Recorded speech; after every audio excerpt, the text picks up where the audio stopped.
everyone, I'm MLU4 and welcome to Reactivated, the 15-minute webisode where we'll be talking everything to do with Robot Wars. We'll be delving into the depths of the archives, we'll be looking at past fights, the best robots, we'll be looking at debates, controversies, we'll be looking at past merchandise that you could get at the peak of when Robot Wars was on.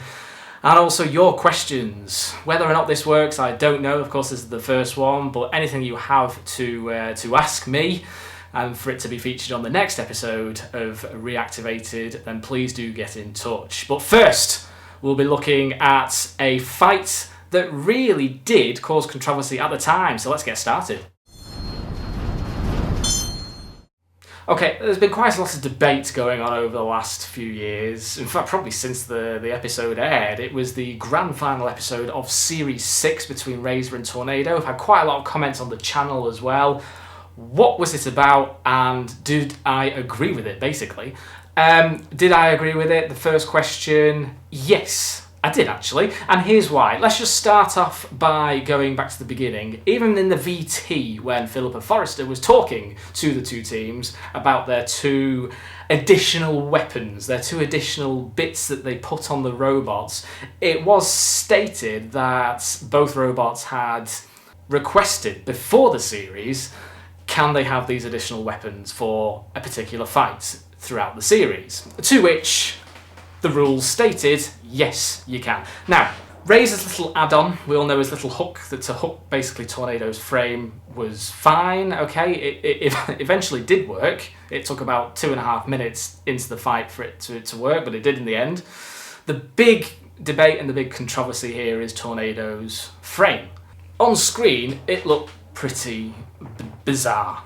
And the team's excuse, or the team's thought behind it, was it so it could get away with having a spinning weapon at the front. They needed the frame to put the spinning weapon, or add the spinning weapon on, should I say, onto the robot. There was a bit of a method behind the madness there, because really it was to stop Razor from getting into the robot. Now, the actual fight was hugely entertaining. The issue came probably about 20 seconds before the end, when Razor managed to get hold of Tornado, hoist it into the air. Miraculously, at this point, they descended the pit, and Razor very slowly but surely moved Tornado into the pit. Now, this is the issue. From Tornado's point of view, and the team, they were just sticking to the rules. You know, the actual size of the robot and their interchangeable weapon was fine. It was within the rules. The issue was that the pit just wasn't big enough. And I think that the production team, before the series even began, if this was a new rule, should have made the pit big enough to fit a robot of that dimension, which they didn't. So technically, Razor should have won the fight. However, as Tornado were working within the rules, the issue was that the pit wasn't big enough, and because of that, of course, Tornado won. So it was an unfortunate scenario. Had the pit been big enough, Razor would have held on to the title and done another Chaos 2, but it wasn't to be. So yes, I did agree with the decision. The robots weren't breaking any rules. It was an issue, obviously, completely out of their control, and the pit should have been bigger, basically. So that's my opinion on that fight. There's been a lot of talk about why Jeremy Clarkson, of course he was the host for the first season, why he left. A lot think that he was sacked because he basically laid into the robots. He just thought they were boxes on wheels and they didn't really do much. And I quote, I think, that this is the worst robot I've ever seen in my life, I think one of them was. So the producers actually wanted Jeremy Clarkson to be more like a character.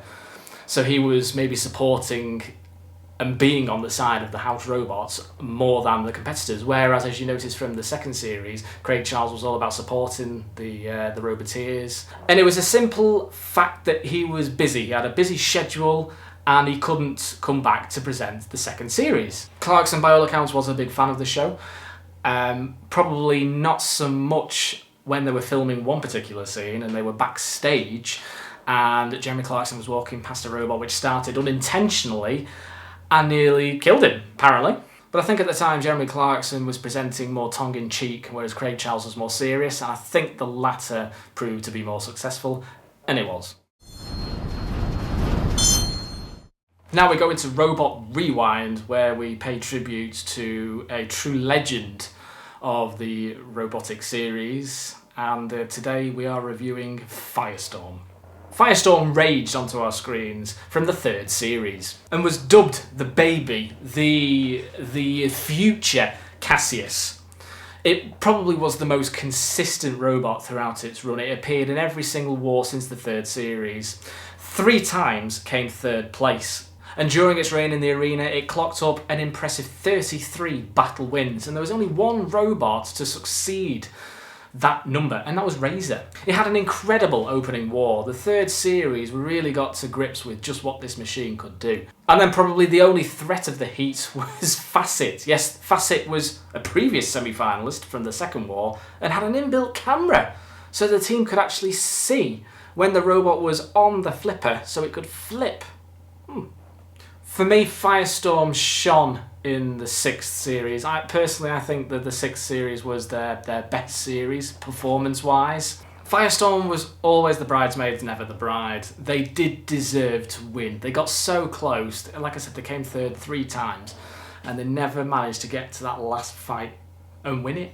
But they did manage to win something, and that came in the Commonwealth Carnage episode of Extreme 2.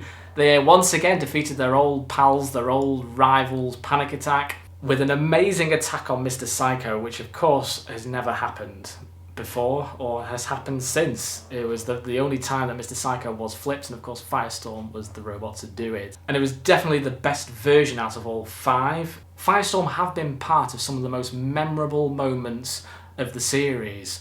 One of the biggest, of course, was in the first series against Chaos 2, when they were the first robot to ever be flipped out of the arena. This was just beautiful. We'll talk about that fight, I'm sure, at another point. But they made history. Unfortunately, they were on the receiving end, the bad end of the history books on that particular fight. But it was a very sorry sight when we saw it flipped out of the arena. And for me, probably one of the most memorable fights that it featured was its last ever appearance in the Wars, and that was in the 3rd series of Extreme in the All-Stars first round, where Firestorm and the rest of the robots, Bigger Brother, Cat 3, Panic Attack, they all ganged up on the house robots and just destroyed them. Sadly, once again, Firestorm ended up in the pit. And it was a shame, really, because yes, they'd just won the Commonwealth Carnage and they'd got to the semi-finals of the 7th Wars, but it would have just been nice for them to win one more. But that's my opinion. For me, Firestorm, such a well-built, compact, it looked beautiful. The team behind it were great. A lot of respect for them in the pits. They just never quite got to the top, and for that, I will be always sorry for that, because they did deserve to go all the way. We get on to merchandise memories now. This is where we flash back to what was available at the time, whether it was in the shops, what was being promoted. This was at the pinnacle, the height of the original Robot Wars run. And it was the very first magazine that was available at the time. And I have the original magazine here. This was what was available at the time. This was this is nearly 20 years old, and this magazine featured a very moody looking Sir Killalot on the front. For me, as a 10-year-old kid, this was on my list of things to purchase. What's more is that on every issue that was available, there was a little gimmick, a little gadget or something that was enclosed within the magazine, and it was just, to be honest, they did actually tease at the end of each episode what was coming up in the next edition. But of course the first issue, it was just a surprise, because obviously there was no issue before this.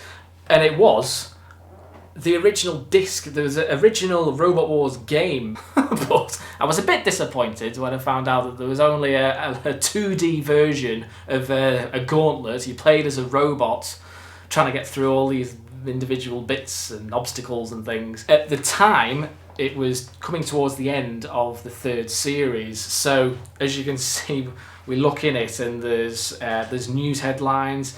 They're promoting RefBot, but there's a potential new house robot coming for the fourth series. That's RefBot. And then there was an origin story. This was like a comic book style part to the magazine, which I never really took. I never really took to heart here. So I used to quite quickly skip past this page. But then on the next page we had stats on a specific house robot. Today, this issue was Matilda, who was looking as menacing as ever.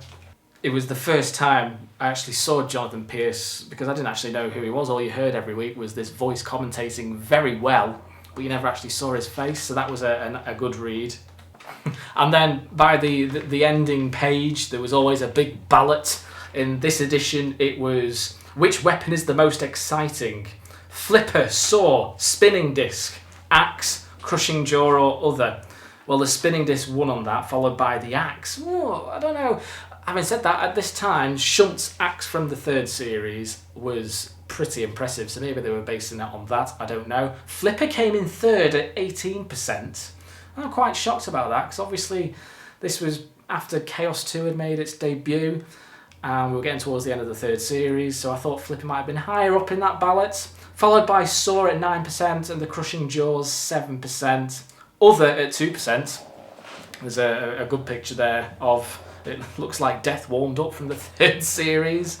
That's brilliant. And then of course on the last bit you had the ending sort of message from Craig Charles. And then finally, what's coming up next week? Hologram stickers. So this was coming at the peak of Robo Wars, the third series towards the end, and this was at the time the must-have magazine. You know, it had everything you wanted to know in it. But finally, we come to your questions. This is the part of the webisode where I'll answer any questions that you have. So do feel free to leave comments for next time. But just picking up on a couple that have been on the channel for quite a while. Firstly, the first series. Where is it? People are wondering where it is. It's not actually on as a video. It's on the playlist section of the channel, so just have a look at the playlist. There's the first series is there first, and it'll have all the episodes together there. And another question was, why was Sergeant Bash absent from our series, our 6th and 7th series? Well, obviously after the 5th series had ended, that was the end of the original series, and then when they brought it back on TV, Sergeant Bash just wasn't featured, you know, so we were copying what was being shown on TV. Also, in terms of the toy, I don't know if any of you have realised or noticed, it didn't really do much as a toy. It seemed smaller as well, smaller than the others. Didn't really do a lot. Yes, it had the claw at the front, but other than that, it had a flamethrower that actually shot out a bit of plastic. It didn't really do anything. So we wanted to try and when we brought it, Sergeant Bash back for the 3rd series of Extreme, we wanted to, for the toy to do something different. We wanted it to, yes, it can pinch and claw, but we wanted it to wow. So we wanted it to, wow, look at this, what's going on here? So we introduced the special effects of the fire. So it was something different. So that was why Bash was absent for the 6th and 7th series. Guys, thank you so much for watching, listening. Feel free to download this video. It is available on the channel. If you do have any questions that you want me to answer for the next webisode, then please do write in the comments box below. Do subscribe to the channel. Yes, it's new content going up, maybe slightly different to what you're used to. This might not even work. It's just a taster. Think of it as a pilot. I'd love to get your feedback, but please do keep watching, and we'll see you soon. Thanks for watching.